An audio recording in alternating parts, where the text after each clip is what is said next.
We will continue our crusade to educate the people. Para hindi na maluloko sa mga ganyang style niyo. Ito ang style nila, mga kabatas natin. Pero, mga kabatas natin, ang hindi natin nakikita dito, natapos na silang nangurakot eh. Nakakuha na sila ng pera. Sobrang yaman na nila. Ngayon, kapag hindi na sila magkasama, mag-aaway na sila, magkakaroon ng drama. Entertainment sa mga taong bayan. Pero tandaan nyo pa rin, mga kabatas natin, nakinabang na yung mga yan.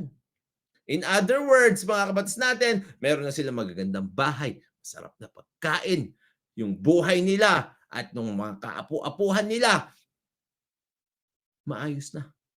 Wala nang problemahin sa pera. Ang gagawin na lang nila, mga kabatas natin, kasama ng mga tropa nila, mag-aaway. Ipakita sa tao kung sino ang tama, sino ang totoo, sino ang sinungaling.